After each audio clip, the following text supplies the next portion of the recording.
안녕하세요,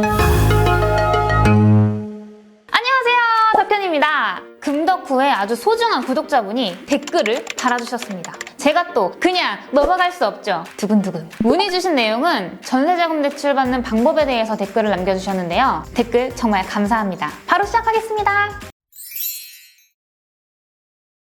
전세대출은 무엇인가? 뭘까요?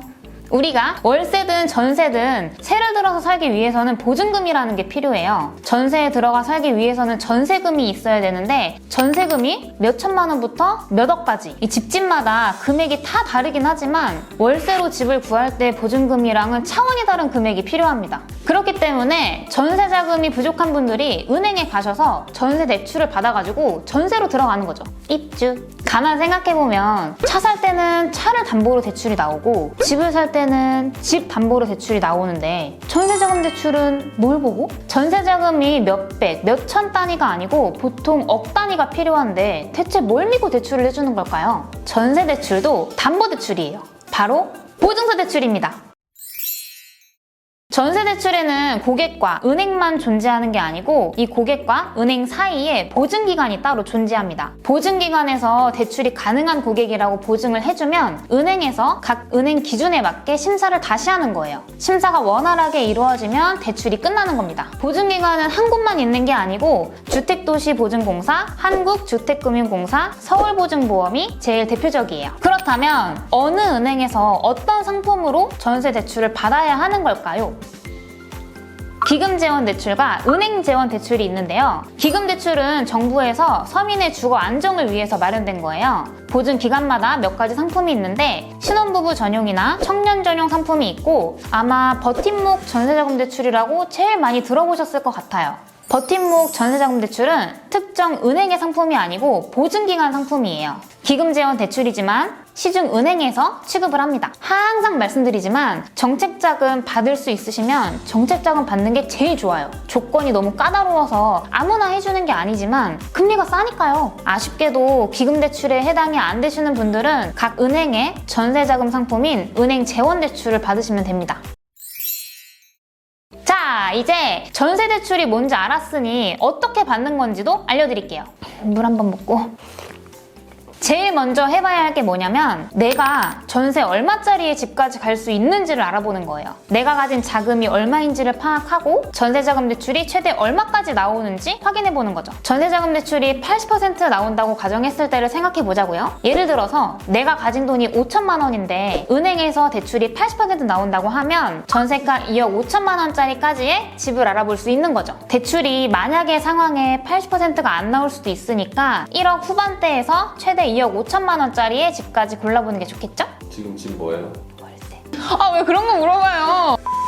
내 대출금을 확인했으니까 이제 집을 한번 골라봅시다. 아주 예쁜 집으로. 바로 부동산에 가서 중개인을 만나보는 게 부담스러울 수도 있어요. 요즘은 어플이나 사이트가 워낙 잘 나오니까 전세가 금액을 최대 2억 5천에 설정해놓고 집 구경을 한번 해봅시다. 그리고 부동산에 방문하셔서 실매물을 확인해보세요. 이상할 지역의 부동산 두세 군데를 다녀보시면서 가장 마음에 드는 집을 골랐다면 그 집의 등기부등본을 뽑으세요. 등기는 부동산에서 뽑아주기도 하고 인터넷 등기소를 이용하실 수도 있습니다. 처음 해보시는 분들은 또 너무 촉박하면 불안하고 그러니까요. 대출은 넉넉히 이사 한 달 정도 전부터 진행하시는 게 좋아요.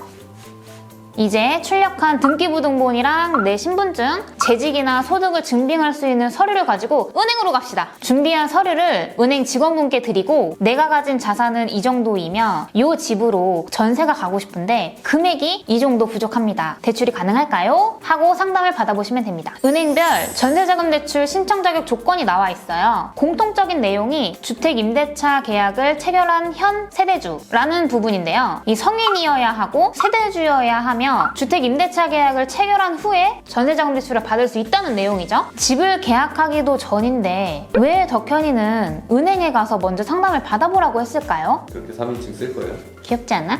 이미 집을 계약한 후에 내 신용이라든지 소득 관련된 문제들로 내가 필요한 만큼보다 한도가 적게 나오거나 대출이 안 될 수도 있기 때문에 계약 전에 미리 은행에 가셔서 이사하고 싶은 집의 등기랑 소득 관련 서류를 가지고 대출 한도나 가능 여부에 대해서 상담 받아보시는 걸 추천드립니다. 그럼 뭐 신용도나 뭐 그런 건 안 떨어져요?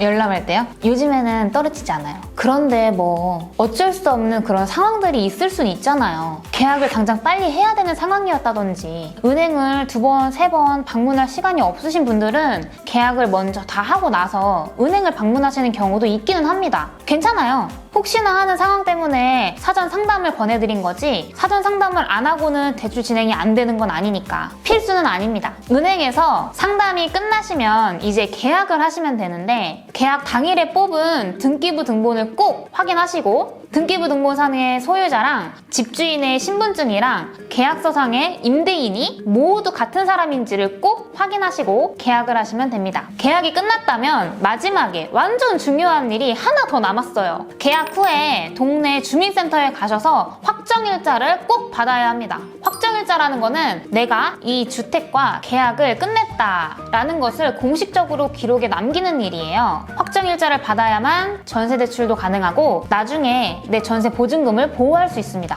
확정일자를 받은 계약서를 가지고 다시 은행으로 갑시다. 이때 이제 대출 서류를 작성하는 거예요. 대출 서류까지 작성을 다 하셨고 이제 대망의 이삿날입니다.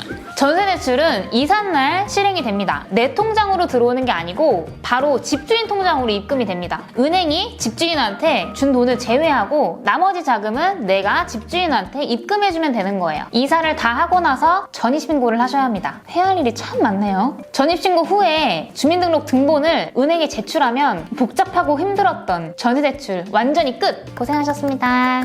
주의사항 알려드릴게요. 뭐 대출뿐만이 아니고 전입신고는 바로 잊지 말고 해두시는 게 좋아요. 그리고 중간에 잠깐 딴 데로 뺐다가 다시 넣는 일도 안 하시는 게 좋습니다. 정말 만에 하나 집이 경매로 넘어가는 일이 생길 시에도 내 보증금을 지킬 수 있는 일이니까 전입신고는 꼭 잊지 말고 바로 해주세요. 오늘은 소중한 구독자분의 궁금사항을 영상으로 만들어 보았는데요. 구독자님 만족하셨나요? 다른 궁금한 것들도 마구마구 댓글 달아주세요. 댓글은 언제나 환영합니다. 제 영상을 참고하셔서 은행 상담을 충분히 잘 받아보시고 전세자금 대출도 잘 받으셔서 아주 좋은 집으로 이사하셨으면 좋겠습니다. 오늘 영상도 도움이 되셨다면 구독과 좋아요, 다음번에도 유익한 영상으로 찾아오겠습니다. 이상 덕현이었습니다. 안녕!